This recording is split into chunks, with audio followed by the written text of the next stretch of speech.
एक बार एक छोटी सी बच्ची हाथ में मिट्टी की गुल्लक लेकर के भागती हुई एक दवाइयों की दुकान पर गई। वो काफी देर तक वहां पर खड़ी रही, लेकिन दुकानदार का ध्यान उसकी तरफ नहीं गया क्योंकि और भी बहुत सारे लोग खड़े हुए थे। उसने दुकानदार को कई बार बुलाया, लेकिन वहां पर भीड़ इतनी थी कि दुकानदार का ध्यान उसकी तरफ गया ही नहीं। और फिर उस बच्ची को थोड़ा सा गुस्सा आया तो उसने अपनी मिट्टी की गुल्लक लेकर के वहीं काउंटर पर जोर से रख दी, जिसके बाद में जो दुकानदार था और जितने भी लोग खड़े थे वो सब उस बच्ची की तरफ देखने लग गए। और फिर उस दुकानदार ने उस बच्ची से पूछा, बेटे आपको क्या चाहिए? तो वो बड़े ही भोलेपन से बोली कि मुझे एक चमत्कार चाहिए।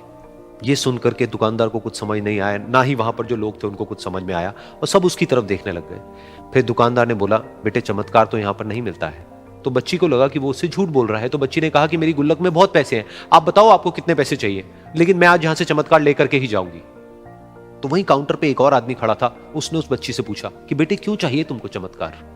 तब उस बच्ची ने अपनी कहानी बताई कि अभी कुछ दिन पहले मेरे भाई के सर में बहुत तेज दर्द हुआ, तो मेरे पापा मम्मी उसको हॉस्पिटल ले गए। उसके बाद कई दिन तक मेरा भाई घर नहीं आया। तो मैंने कई बार अपने पापा से पूछा, लेकिन उन्होंने मुझे कुछ नहीं बताया।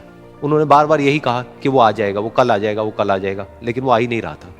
तो मैंने देखा कि मम्मी रो रही है, और पापा मम्मी को कह रहे थे कि उसकी दवाइयों के लिए और उसके इलाज के लिए जितने पैसे चाहिए उतने मेरे पास में नहीं है, अब उसको कोई चमत्कार ही बचा सकता है।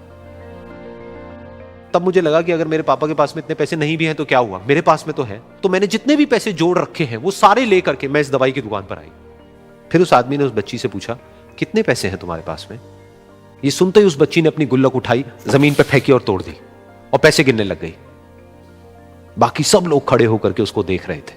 थोड़ी देर बाद उसने सारे पैसे अपने हाथ में इकट्ठे किए और बोली, मेरे पास में पूरे 19 रुपए हैं। वो जो आदमी वहां पर खड़ा था वो थोड़ा सा मुस्कुराया और बोला कि अरे तुम्हारे पास में तो पूरे पैसे हैं, इतने का ही तो आता है चमत्कार। ये सुनकर के वो बच्ची बहुत खुश हो गई और बोली कि चलो मैं आपको अपने पापा से मिलवाती हूं।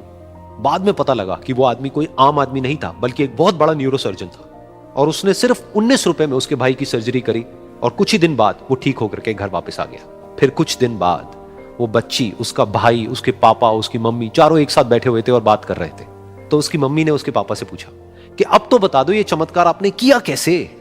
तो उन्होंने अपनी बेटी की तरफ देखा और बोले, ये चमत्कार मैंने नहीं, इसने किया है।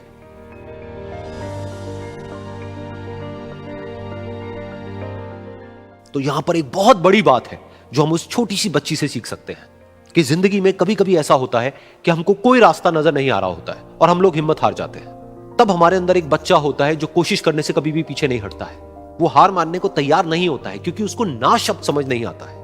वो बच्चा जिसके लिए कुछ भी नामुमकिन नहीं है, क्योंकि वो हर हाल में कोशिश करता ही रहता है।